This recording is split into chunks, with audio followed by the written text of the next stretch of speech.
Hi guys, happy Wednesday.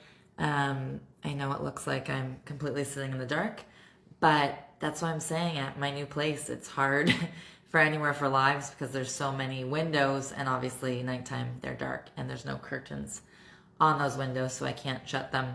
And I do have all the lights on, but there's no lights over there. So next week, hopefully my office will be done and I can do it in there. But currently it is not. So I am instead sitting in the kind of dark. Hope everybody's well and excited for Christmas. And like I said, crazy is 5 weeks away. So I'm going to do my normal today, which is answer questions that you guys have written in. Do some, Canadian updates for real estate as well as local updates, and then some happy news. Okay? Okay. All right. So first we have the, I'm going to do a question first. So the first question comes from Crystal in Midhurst. So Crystal said, we're listing our home and normally put up our Christmas decorations around now. Should we not put them up since we are listing? Crystal, I would still put them up, but if your house is not sold after Christmas, I would ask your realtor to redo the pictures so you can have, obviously, not look like a stale listing and people know that it was listed before Christmas. Just like if suddenly we have a whole bunch of snow, they can update the pictures, or suddenly snow's gone and we have some weird thaw in January or February, they update pictures just so it doesn't look so stale, okay? And next, so there was this lady named Nina. She was 49, and her dad went into a nursing home, and basically she didn't want to accept that he was going in a nursing home. He had Alzheimer's. He went in January. So instead of not seeing him like you're supposed to not see him, she quit her job and got a job at basically like the events and games at the nursing home so she could see him every day. So I just thought that was cute. It's weird because I can see that people are on, but it's not letting me see who it is. So you have to say something so I can see it, because otherwise I don't know who's watching, and it's kind of creepy, especially with me in the dark. Okay, so the next question comes from Becky and Mike in Barrie. So Becky and Mike, we nominated our sister 1 month for the $1,000 giveaway. Are you doing it again this month, and can she still win or no because we've already voted for her previously? Thank you, Becky and Mike, for asking. You can still nominate her. You could nominate other people. You could nominate 8 people, doesn't matter. But we're still doing it every month. However, in December, we're doing it differently. So we're actually doing like a Christmas giveaway. So we're going to give people food for Christmas and presents for their kids and family and so forth. So you can nominate somebody for either or both. So for the November giveaway, which will knock on somebody's door December 1st. And then the Christmas giveaway, we're going to do it the weekend before Christmas, okay? And I don't know why. You guys, I don't know why I can't see comments. And I can see people are watching, but I just can't see who is watching like normal. I probably pressed something weird. Okay, so I apologize. I can't see who's there. Okay, so who did I just say? Oh, I had Becky and Mike. Okay, there was a 19-year-old, and he was helping his grandpa basically buy socks online. And he realized that there wasn't a lot of money in his grandpa's account, so he went to take some money to deposit. And when he got to, hi Kirk, I can see you now, but I can't see the other people. When he got to the bank machine, there was like a plastic baggie full of cash, and turns out there was like 135,000 in it. And I don't know if you guys would keep it or whatever. He kind of thought it was a prank, and then he's like, I don't know if I'm gonna get kidnapped or what this is all about. And he called the police and turned it in, and it turns out it was somebody that was supposed to put it in the machine and forgot or whatever, got sidetracked or who knows. So he got like a special ceremony for him for being, kind and honest.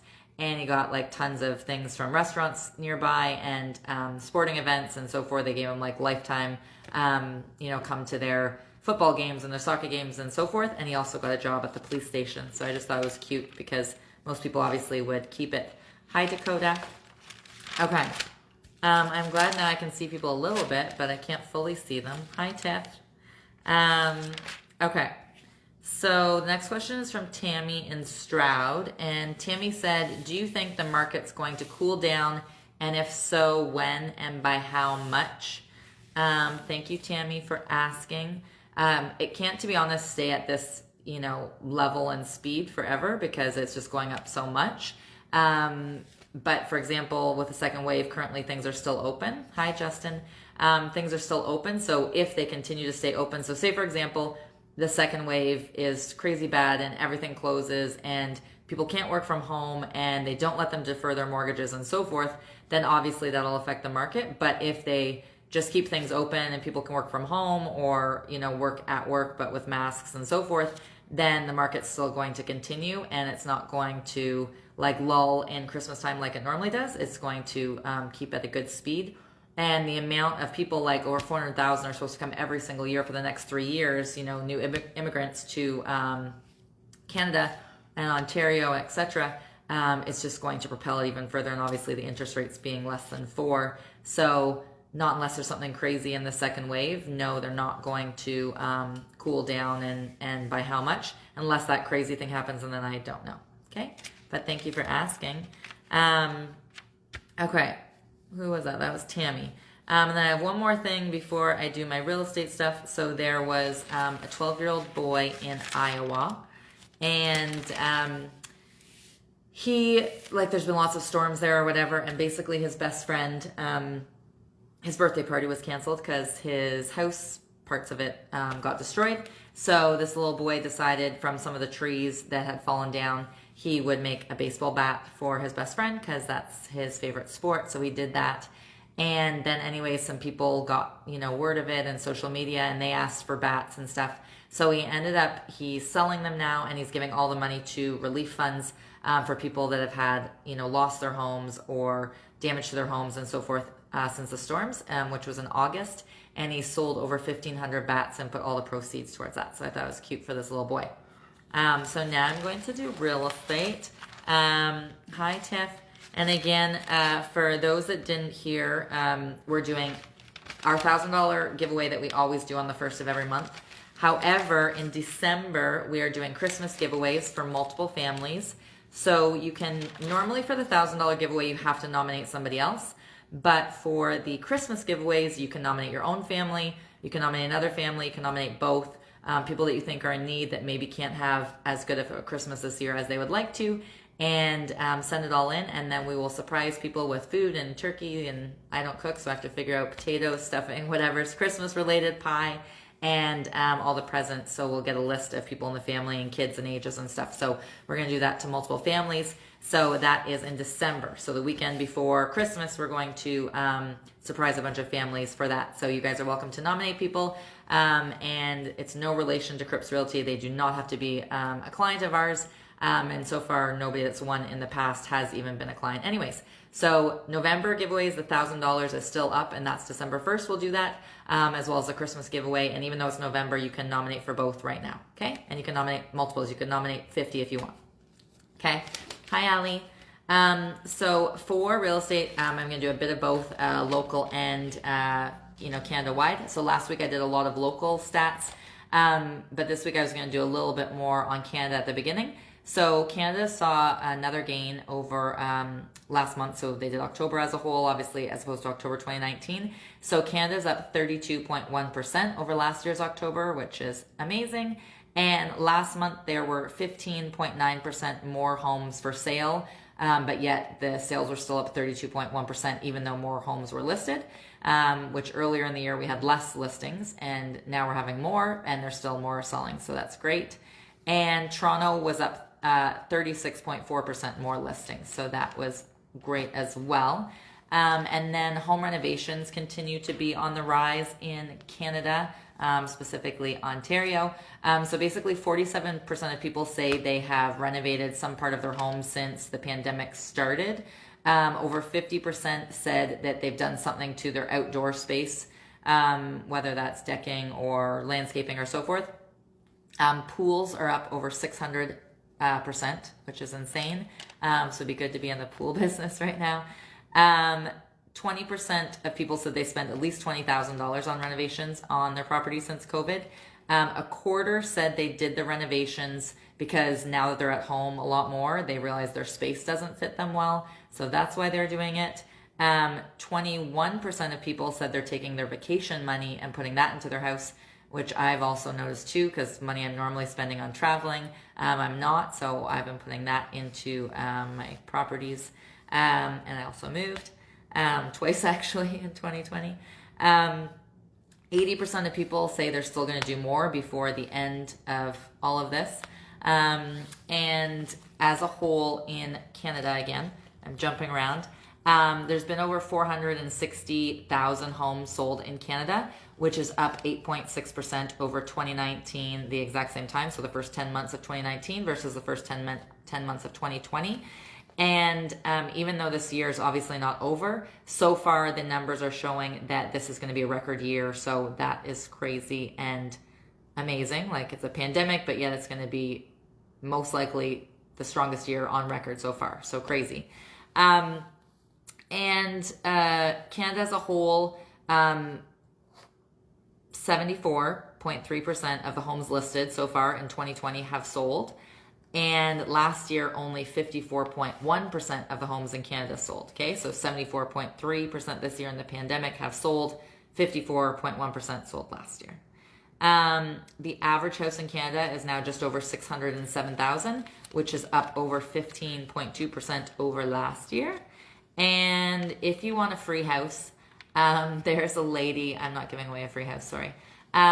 There is a lady, well, a family actually in BC, and they've lived in their house for over 20 years. 10 years, not 20. 10 years. It's a house built in the 1920s, but it's been renovated. 3-bedroom, 2-bathroom.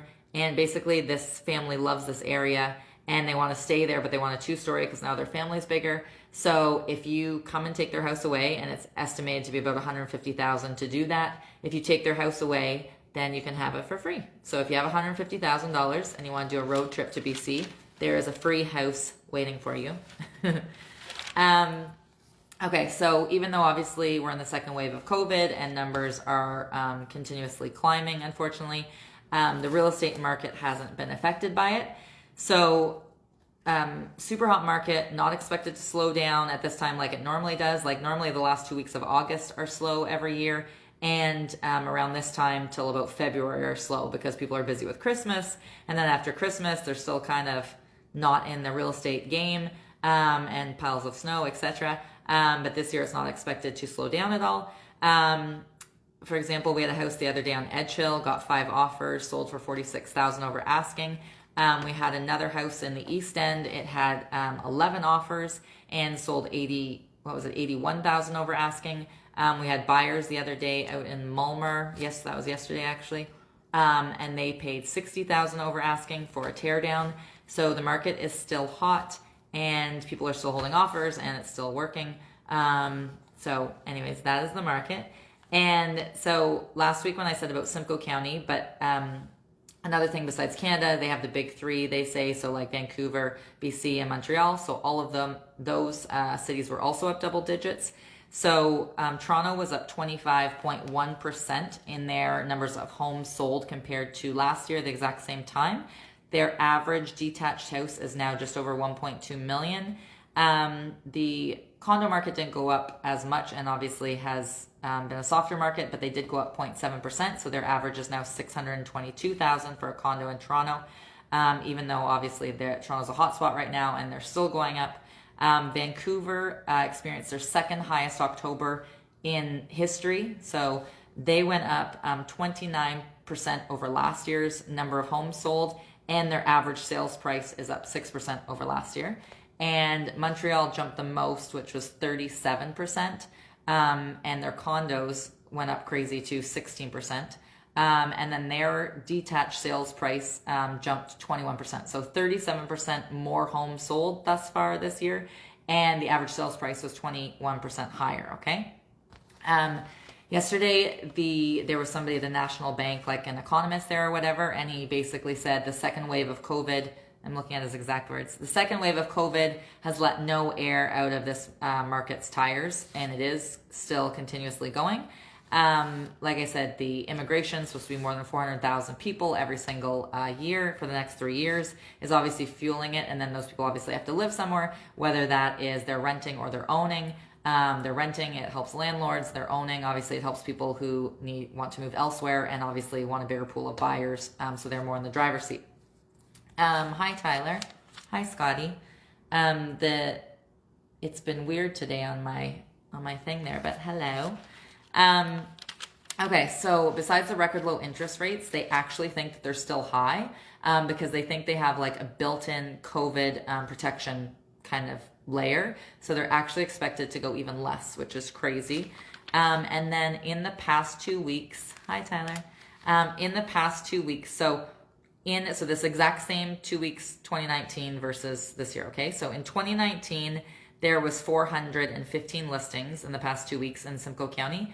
And this year, there was only 365. So there was less. 365 this year, 415 last year.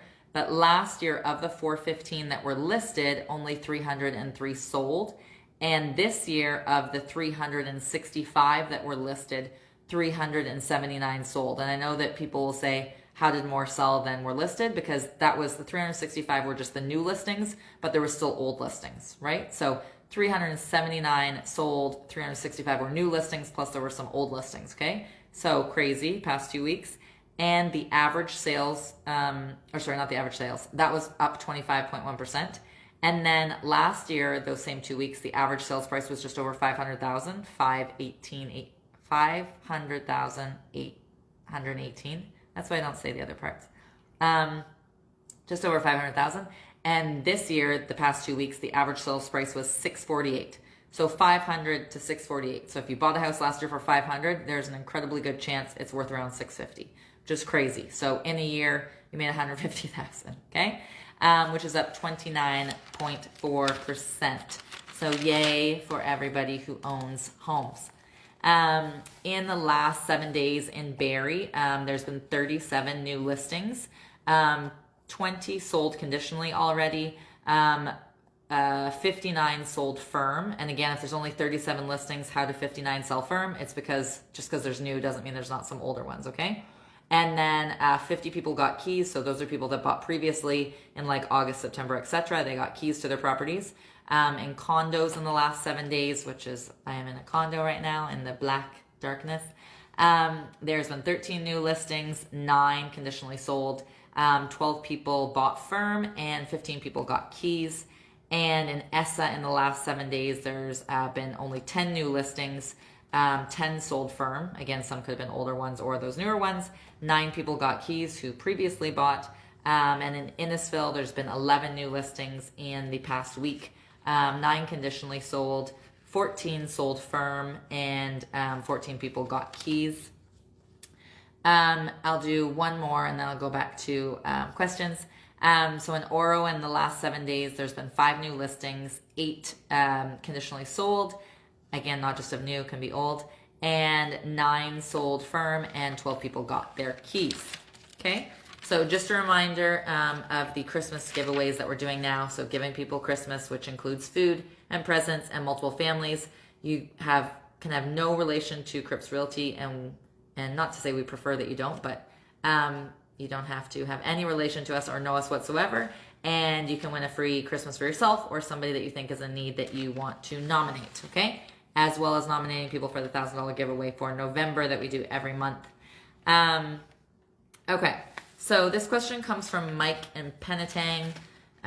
So Mike in Penetang, I do spray foam insulation for a living and obviously can do it quite cheaply for myself. My basement is unfinished. Do you think it's worth doing for resale down the road? Thank you, Mike, for asking. I don't know how much it costs to do foam insulation. I heard a price the other day, and I don't know if it was right or not because I've never looked into it, but he said it was like $7,500. If, for example, you were not finishing your basement and somebody saw that there was, foam insulation, they might be like, oh, it's insulated well, whatever, and they might give you like 1,000 to 3,000 max. They're not going to give you $7,500 if that's the true value of it. And if you finish your basement after and you just tell them that there's spray foam behind, they're like, man, and they don't see it. So you're not actually going to get dollar for dollar. So if you're just bringing a couple guys after work and giving them a couple cases of beer or whatever and they're doing it, but if you're spending like big money on it, I don't want you to think that you're going to get that out. Okay? So I apologize. It'll help with your heating bills and whatever, but you're not going to get dollar for dollar. Okay? Oh yeah, what if you moved into a new house and there was something valuable in there? So I just moved into this condo, recently. What if you moved into a new property and you found something of value? That's what happened to people named James and Clarissa. So they moved into a house and the previous owners had lived there for some 32 years or whatever. And they found 15,000 US dollars worth of gold and silver. Would you keep it and sell it off or whatever, or give it back and have good karma? These people gave it back. So anyways, I would give it back because I would want somebody to give back something they found of mine, but that's just me. So the next question came from... Is it weird me sitting in the dark like this? The next question came from Sarah from Barrie. I saw you did a podcast today and an interview recently with Jillian Michaels. I can't find either anywhere. Where are they? Thank you, Sarah, for asking. The podcast with Jillian, I think, will be posted tomorrow, probably around dinner time. And not the podcast, the interview I did with Jillian will be tomorrow, which is Thursday. And the podcast, I don't think is out till December 2nd. They tend to tape them ahead of time, and sometimes it's like a month later or whatever. So I'm pretty sure it's out December 2nd, but I will put links on my Facebook, and thank you for asking. Okay, so back when I was a kid, if you ever stayed after school, basically it was because you were in detention and in trouble. But now there's over 940 schools that are practicing a mindfulness time. So they're saying for 30 minutes they do yoga or they meditate or whatever, which I think is really cool since I just think of detention. So they're doing that. A quarter of the kids said that they had done yoga before at some point. And 1 out of every 12 said they had done it in the past 12 months, which is neat. And in the past 10 years, it's doubled the amount of people that say that they do yoga. And a school in Iowa, which is one of the 940 schools that's doing it, since they started this 30 minutes of meditation and yoga, they said there's 65% less fights at the school. Over 4 out of 10 children said that they felt less stress and anxiety. And there was 86% less suspensions, which I thought was neat. The next question, again, you guys can write questions in here or you can write them and I'll answer them next week. The next question came from Courtney in Hillsdale. Courtney said, I know this sounds corny, but if you only had one thing or place on your bucket list, what would it be? Thanks, Courtney, for asking. I don't have one place on my bucket list, and if I could say one thing on my bucket list, it probably combines a bunch of things. But it would just be that I basically leave nothing unturned or do you know what I mean? Like that I don't have this that I want to do and that I want to do and that I want to do and I don't get to do them. Basically, I get to do everything I want on my bucket list. So I'm combining them all into one. So basically that I have nothing left that I haven't tried or anything left that I haven't tried, and I have every single dream I've wanted to I've gone after, whether I failed or succeeded. That would be my bucket list question. Thank you. Okay, so in Uganda, if I'm saying that right, which is East Africa, basically they've had like these traps over the years that catch like rhinos and elephants and so forth. Hi, Courtney. And some fellow, like a wildlife ecologist, which I don't even know what that really is, from Michigan went there and he kind of showed them and hired people to show them how to make these traps into artwork. And now there's over 620 locals that make this into artwork, and they're selling it and helping feed their families. So I just like that. Obviously, instead of killing the animals and poaching them, now they're using all these old traps for artwork and selling it. So I always like things like that. Courtney, hi. Courtney, you don't know before because you weren't on, because I could see when you got on. But I do a $1,000 a month giveaway every month. But also for Christmas, we're doing Christmas giveaway. So for multiple families, we're giving them all their Christmas dinner and their presents. So they're sending in, okay, I have 3 kids, 2, 5, and 9, or whatever, and we're buying them their presents and their Christmas dinner. So if there's somebody that you think is deserving, whether it's your family or your neighbor's family or your sister's family or a friend or a coworker or whatever, you're welcome to send it in to info@crippshomes.com. And the weekend before Christmas, we're going to go and surprise a bunch of families. So if you know anybody, you're welcome to nominate them. And then there was a 13-year-old boy, and he has basically, since he was 6, been doing like coat drives and hat drives and clothing drives and whatever. And then obviously with COVID, he thought of like the homeless and that they don't have money to buy masks or so forth. So he's been doing all these like bag giveaways, and he's done over 5,000, and he has like food in them. He's got like soap, sanitizers, chapsticks, shampoos, conditioners, deodorants, etc. He's from was it Philippines? No, Vietnam. And he was adopted when he was 11 months old. His arms are a little different, like where his elbows he doesn't really have. He's super adorable, and he just wants to help people. And I just love when people want to help people. So that is that. Thanks, Courtney. So nominate anybody or tell anybody you want to nominate other people, because we want to do lots of families. So that is all from me. Hope everybody's amazing and well, and have a great remainder to your week. Stay warm, stay safe, and be kind.